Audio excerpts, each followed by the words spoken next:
Hey everyone, and welcome back to another special episode of the Class 1A podcast. My name is Andrew Nimsler, and you may know me as Advert, and the reason I need to make sure you know my hero name is because Dylan Beal, aka Fanfic, is finally going to live up to his name, because this week we will be each going through and doing a little book report on a fanfic based off Dylan's recommendations.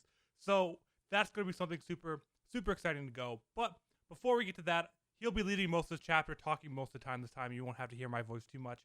You may have heard a brand new opening song for us. We went out and got this commission for our podcast because we figured we should stop using the official ones and get our own music finally. We'll have an ending as well, but we got this done by UnknownStudios on Fiverr. They also had a YouTube channel. Neither one of them are going to have very clean links that I could just tell you, so they're both going to be linked in the YouTube video and the podcast description, so make sure to go check that out if you want an awesome anime intro for whatever you're doing or just want some awesome anime songs. He does anything specialized around anime, and he did a fantastic job for this, and we are both obsessed with it. But on top of that, all the normal stuff, make sure to leave the 5-star reviews on podcastings, subscribe on YouTube, all the normal stuff that helps us so much. But you guys are not here to listen to us talk about that. You're here to listen to us talk about My Hero Academia fanfics for whatever reason. Let's get into that, Dylan. Yeah, I've been really excited about this episode. So the way I want to preface this is just stay with us. Just stay with us. Like, come along for this journey because it's interesting and it's going to lead places you didn't expect it to lead. So I just wanted to give like a quick intro over like fanfic. So it's huge. It's way bigger than you think it is actually. And surprisingly, a lot more safe for work than you think as well. So specifically, we went on Archive of Our Own. And for My Hero Academia, it has like 150,000 entries. It is a lot. There's a lot there to read. And so we picked a few of the biggest My Hero fanfics. And, you know, like Andrew said, we're going to give a little book report for you just to kind of give you a sense of what we got into. But I just want to give a primer, like a little primer on My Hero fanfic. So My Hero fanfic basically asks a couple questions. Most of the fanfic falls into these categories. What if Deku stayed quirkless? Okay. What if Deku actually did have a quirk? What if Deku and this other person fucked? And what if Bakugo was actually a wolf or a dog boy? 99% of all My Hero fanfic can be put into those four categories. It's kind of funny because like you look on the top one and it's literally just all of them. It's just one of those. I don't know what's up with Bakugo being a wolf or a dog boy, but that's just a really common theme. He kind of has the sharp teeth, which might help a little bit already. I guess, but like it's weird. I don't know. I don't know either. I'm glad I did not see any of those. Yeah, but they're all incredibly long, and I guess this is just a byproduct of it being a weekly or a monthly release. And so like the way that this actually comes out is they don't just, you know, blast an entire book worth of content at you at once. They kind of write it chapter by chapter, and when you're doing that and you're updating it and people are following along, you end up with just these monstrosity Harry Potter length like series.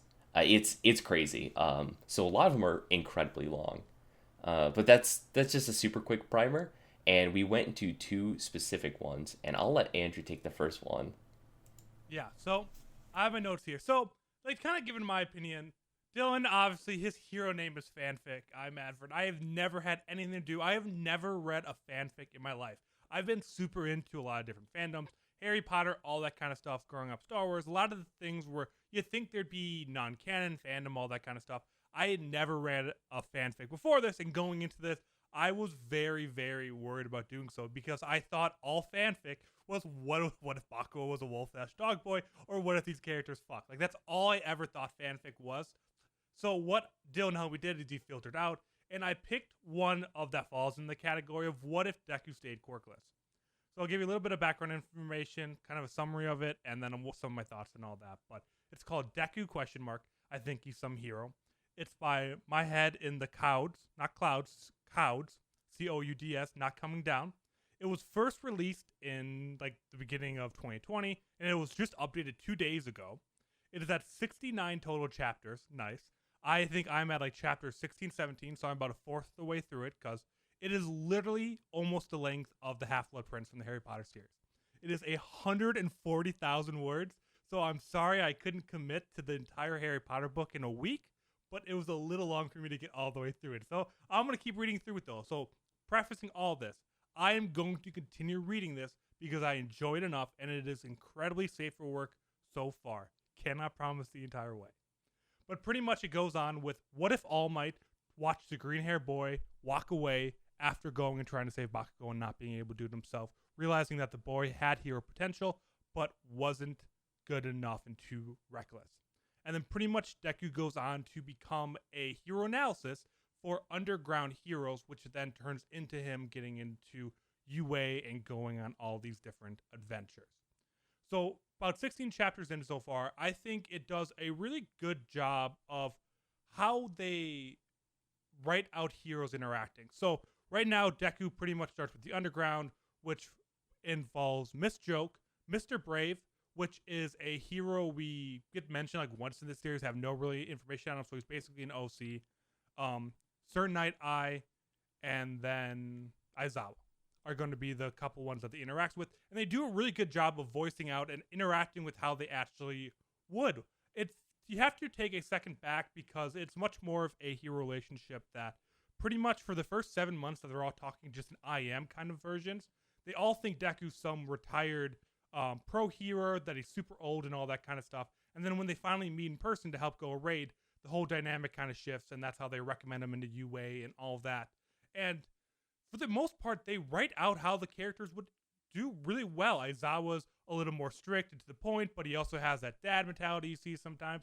Miss Joke makes me laugh almost every single time she writes. Even my girlfriend was reading over the shoulder, laughing at some of the interactions between Aizawa and Miss Joke.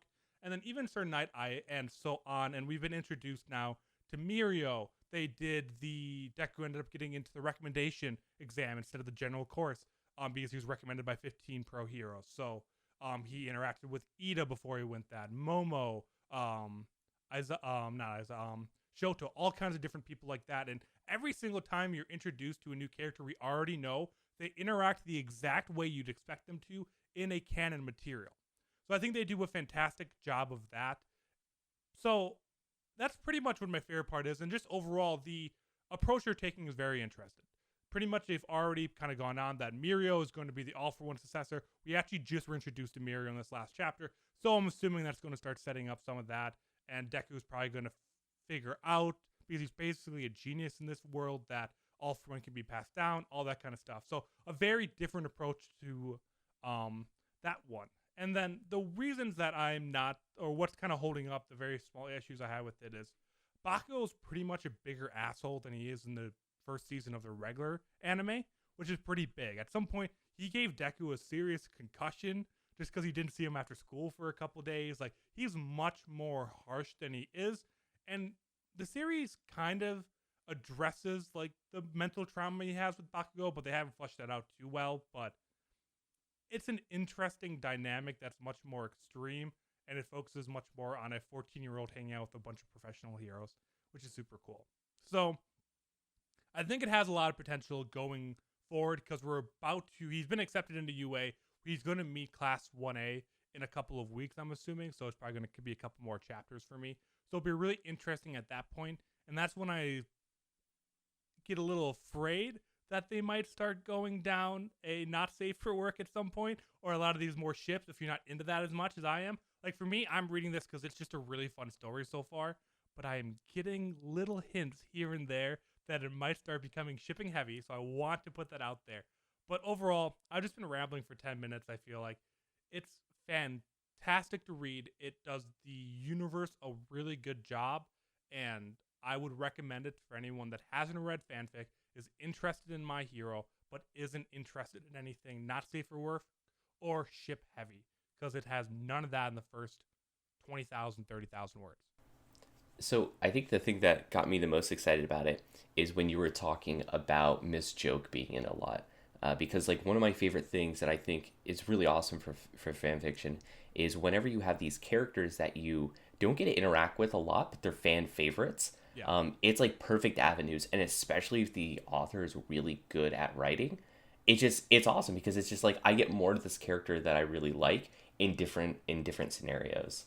Yeah, because it is. So it's now the first couple chapters is pretty much all just now a natural story. But the first couple chapters were just IM messages between Deku and the bunch of heroes, and now it's telling full stories. He's doing internships at different agencies, all that kind of stuff. But they did a good job of really getting that Aizawa joke relationship that we love so much that we didn't see much of, but how they kind of the flirting, joking, trying to marry, like that humor is very good, but also just how all four of them interact. The humor, the how the writer writes this, she's really good with humor. So that's something I really appreciate, and that helps flush it out. Is that I feel like once every other chapter, I probably laugh out loud, literally. Like, yeah, that was like a really good line or a really good moment or something like that. So they do, it is a really good writing. There's a couple of moments where a paragraph or two doesn't make sense, so they rush through or don't do a good job. But overall, it's very funny writing, and it's very clear, and it flushes out what you need to without over explaining everything, because you're reading a My Hero fanfic, so you should understand 90% of what you're reading already. So, I don't know. I'm very excited to keep going, and I almost want to give progress updates on it, because I'm going to read all this at some point. Unless it starts getting really bad, I'm going to read this. I want to keep kind of giving updates on it and kind of giving more. Like Dylan, I'm looking at Dylan's notes. He has so much more notes and all that kind of stuff than I do. So I just kind of came in here excited to talk about a cool fanfic. But I don't have much else, Dylan, unless you have any questions. No, I think that was a really good like little insight into it, because I'm definitely excited that you enjoyed it. I was a little bit worried, just like you were, that you were gonna like not really be super into it. But you know, I'm definitely glad that you found a story that's really good. And I would definitely say to everyone else who has a similar mindset of Andrew, there's lots and lots of stories like this, just very low to the ground what if scenarios that like don't really speculate on a lot of things. It's just kind of like a what if, and it's just different scenarios that don't get too fantastical either. Yeah, pretty much. Which I really like. How I see this is it's like one of Marvel's what if series. Like I can't think Marvel's like just announced like that they're doing like a whole series on like the one-offs of like how if this character turned bad and all that. It is just a one-off series true to the lore of if Deku just didn't get All Might's quirk, and how the world would have shifted, and how Deku would have found his way into being the world's greatest hero without All Might's quirk.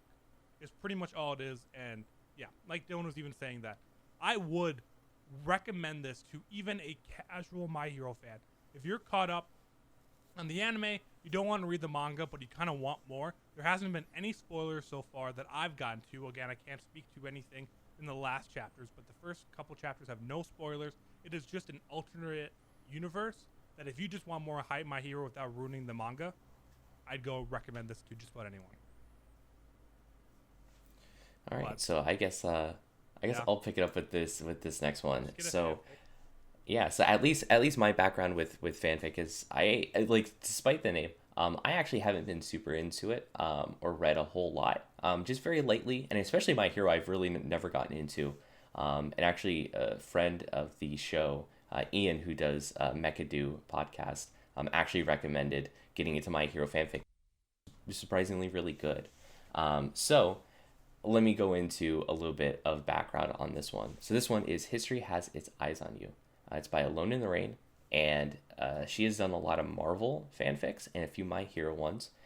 This one in particular is future fic. So it's kind of about like the future of the My Hero universe. So a lot of speculation on it, and it's fluff. 100% fluff. There's not a real story to it. It's just kind of like it's literally a filler episode. But I think that's what makes it really great. Yeah. So this came out in 2017 in October 26th. So to kind of contextualize when this came out, it was about midway through season 3 in terms of like the manga. So this is like the Hero Billboard stuff. So like that was going on, the Hero Billboard stuff, you know, in the manga at this time. So that's the latest that they know about. They don't know about anything else past that. So if you're caught up on the show, you're contextually you're in a perfect position. And it was for just this. a one-off? More or less, it was a one-off. It came out very quickly, yeah. So this is incredibly safe for work, and honestly, all things considered, it being in the future and stuff, and having a lot of speculation, it's pretty lore friendly actually, which is funny.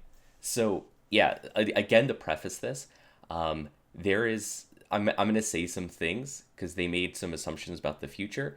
I'm not going to comment on anything past where we're at in the anime. So manga listeners or manga readers, when things come up and I say things, you'll kind of catch on. But I'm not going to spoil anything for non-manga readers. So the plot of this, it's class 3A. They call them 3A, not 1A, obviously, because it's in the future. But they're having their 10-year anniversary reunion. It's a fic that's a compilation of small like vignettes that are leading up to it. And sprinkled throughout is like kind of social media posts. So you'll have like a big block of an actual story, and then you'll have like a Twitter comment section below it. And they kind of break it up that way. It's really, really cool. And some of the small heroes or small stories that they have is like the hero ball. Bakugo and Deku are having lunch doing like hero paperwork. There's a game night. They go to a fashion show. Just very fluffy kind of things. Yeah. So let me get down to the goods. Basically, this is all like the new information that they give us. So hero ranks. Deku's number 1, obviously.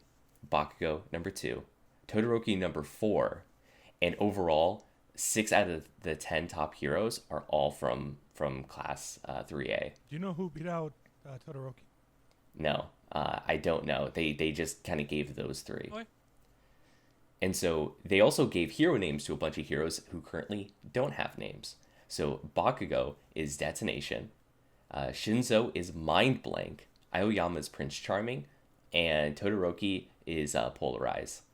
I really like Shinzo's Mind Blank. I think it's a really, really cool name. Aoyama's isn't really bad cool. Either. Prince Charming very much goes with it. And Todoroki's Polarize.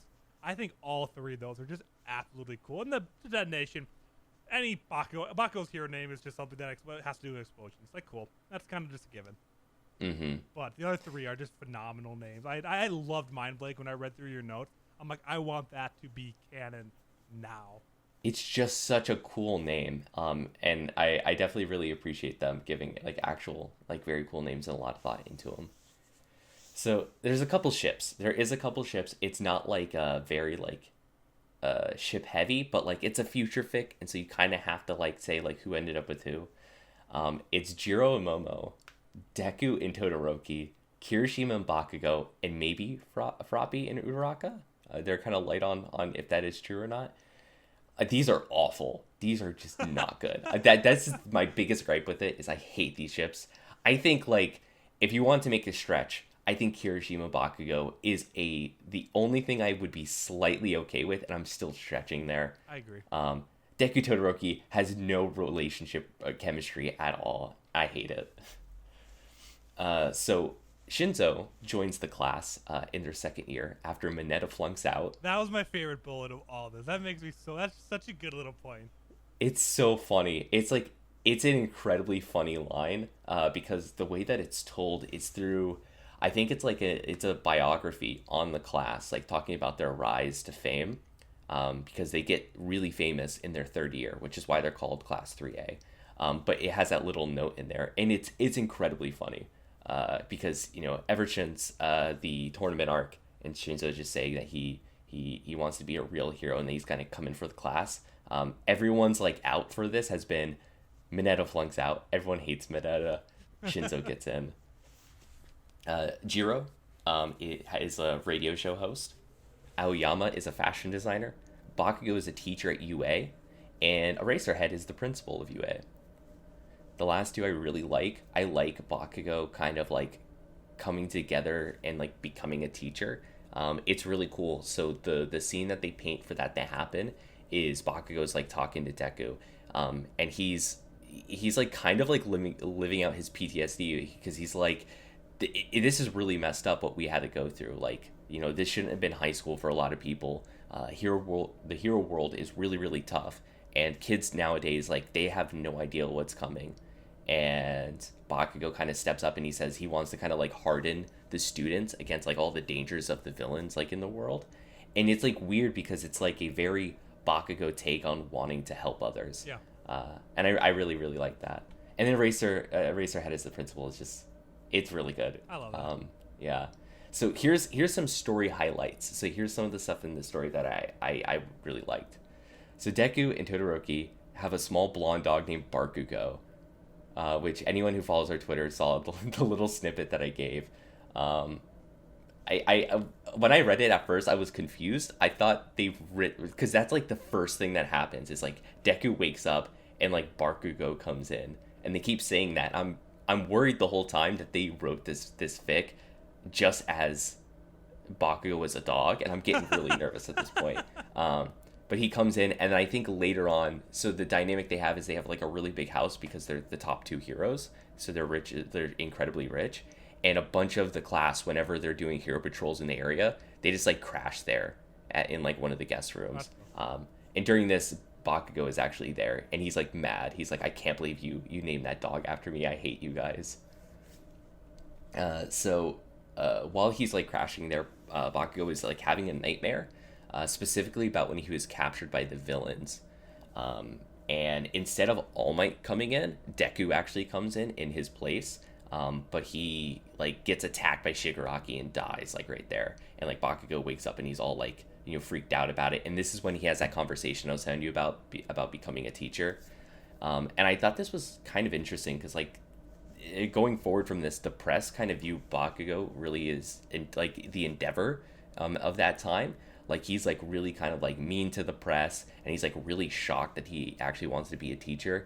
And I think it kind of lives up to that dynamic of like, you had All Might and Endeavor, and then obviously the kind of successors into those roles is the number 1 and 2 are clearly Deku and Bakugo. Even personality wise, they're very similar. And then after this, they go to All Might, and All Might owns like a little country home with like a little orchard. It's really nice, and the class goes and visits him. He's like a frail old man at this point, and it's like a little sad, but it's really nice because like he's just there, he's picking apples and stuff. And the following little social media post thing that's after his story is All Might is emailing Inko about baking tips, and he's like, I got all these apples. I want to make apple pie, and I just can't do it. It's so hard. I can't believe I've stopped, the world's greatest villains, but I can't make an apple pie. Anyways, sending my love. By the way, I saw Deku. I think we should talk to our boy about getting grandchildren soon. Aww. And it's really nice because he's such a sweet guy, and they convey that really well through these. And he has like this weird relationship with Inko, and the fact of like, he's basically Deku's dad, which is it's really funny, and it's very, very sweet. And I really like these parts with All Might because it really shows the sweet side of All Might, which he does have a lot of really good scenes in My Hero proper. So I'm glad that they added even more here.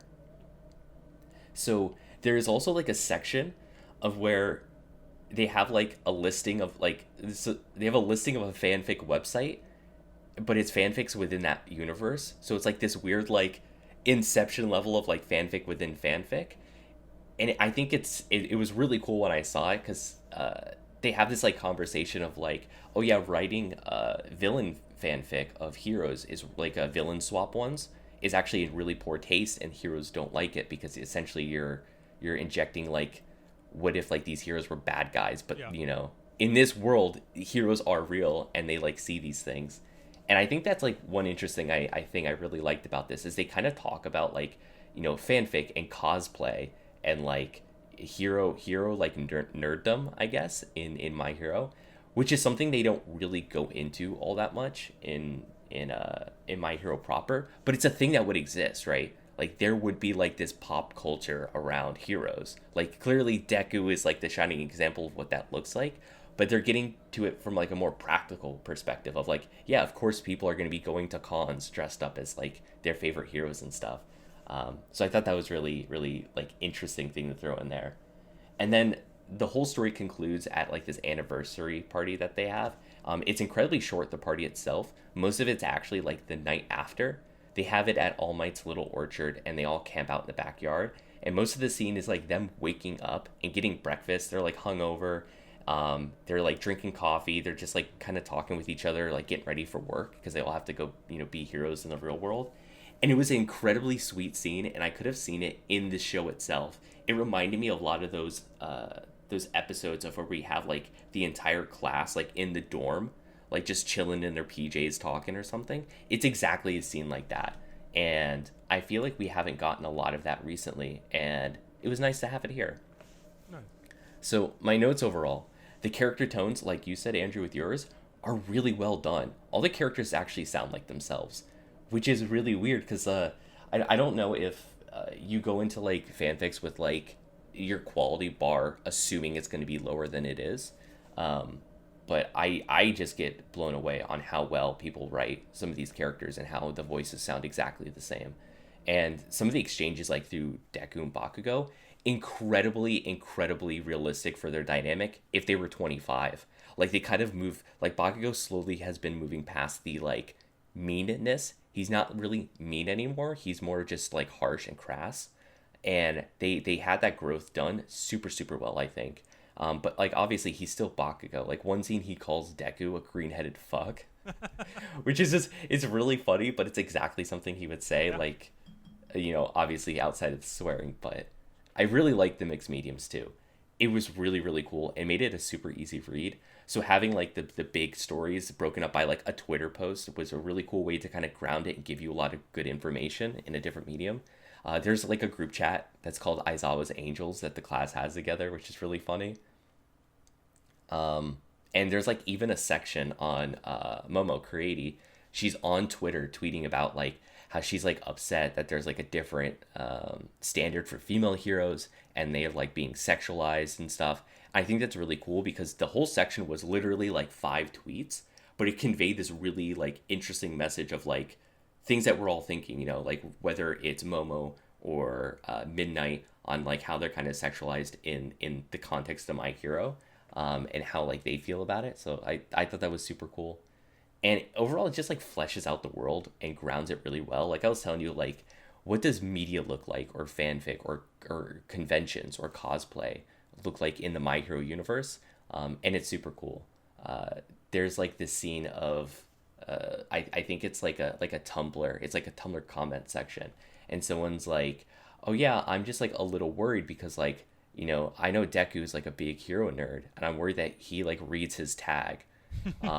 And someone below is like, "Yeah, I really hope he doesn't. I've written some not so okay things," and then below that is like official Deku. I've seen everything, which is really funny because like I think they kind of downplay his like hero nerdness a lot later on in the show. Like clearly like early on and like when we see him in the dorm and stuff, he has like all the Old Might stuff, and whenever we're introduced to a new hero, he just like rattles off like, "Oh yeah, that's so and so, and here's their quirk, and here's all this stuff."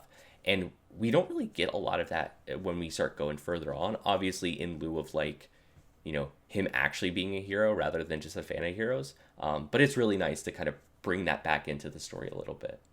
Overall, I really liked it. I thought it was really good. It's very short. Contrary to all the other fanfic out there, you could probably read this in a sitting. It's not super long, and it's a really cool medium. I really like how they injected like the social media posts in there. It was incredibly unique and interesting, and I miss just like hanging out with the class, just having like a normal time rather than just constantly fighting. Yep. And so this is a really good departure from it. And even though I didn't gain anything story wise, it didn't matter because I had a good time. That sounds really good, actually, too. I mean, now that you're gonna walk me through a lot of it, I don't know if I'd actually go back and read it, but I mean, it sounds very much up my alley as well, and just kind of reassuring that we'll see if one I ever get through Deku. I think he's a pro hero, and two, if I'll have the urge to go back for more. But just knowing that there's like a one sitting, another kind of fluff story, like that sounds like something I'd read. Like that sounds like something a normal My Hero fan would be interested in. Which again, it was still what my favorite part of this episode is, and something I want everyone to take home is, yes, reading any kind of fandom makes you a bigger weeb. It makes you more of a nerd than you would be if you didn't read any fandom, if you're just a normal My Hero fan that watches the anime. But it doesn't mean you have to be a degenerate to like fanfic, which is what I have those connected. I had degenerates and fanfic connected in my head. And I'm sorry to anyone that insults, but that's just how, like, I'm still new to the world of anime. Like, My Hero is the first anime series I've really got into the fandom about, and I've obviously now I'm doing a podcast about it. So it's that you can just find normal stories about fanfic makes me so excited and makes me think of you less of a degen for your hero name being fanfic, Dylan. When you first Yeah. told me that, I worried about you. So, I just also want to preface this.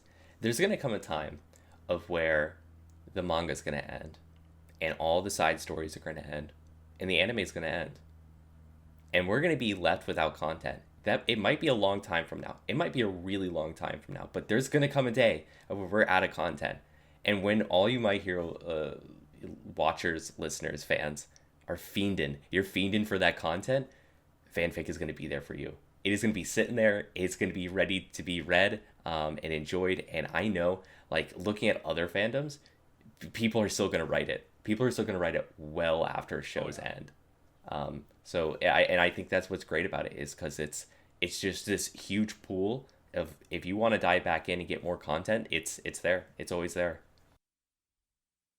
It's awesome. So thank you very much for the suggestion and getting into that and helping me along down. I think this was awesome. I hope other people enjoyed it as well. And this is something I'd do again. If people really enjoy this, you guys really want us to kind of talk through other new fanfics and all that, I'm not against doing this every so often, just doing a random video or kind of summarizing one. Obviously, I didn't do quite as good of a job of breaking it down as Dylan did, but I didn't know I needed to be that prepared. So I'll definitely be more prepared next time. But this is fun to talk about, and if it's something other people are interested in learning more about and kind of want me and Dylan almost to vet fanfics for you guys, I'm not against it. It sounds fun to me. What do you think, Dylan? Yeah, I'd definitely be down for it. Definitely let us know if you enjoyed this or if you hated it. Yeah, but with that, I think we don't have much else to say for today, so we're going to wrap up this week's episode of Class 1A. Again, please make sure to follow us on twitter.com/class1apod, youtube.com/class1a, and just leaving 5-star reviews, liking the video, leaving comments. All of that helps us so much, and it means the world to us, because I've always said we're making the content for you, so hearing your feedback always helps us make better content. But with that, we'll be wrapping up the show. Make sure to listen to a brand new awesome outro, and we'll see you guys next week.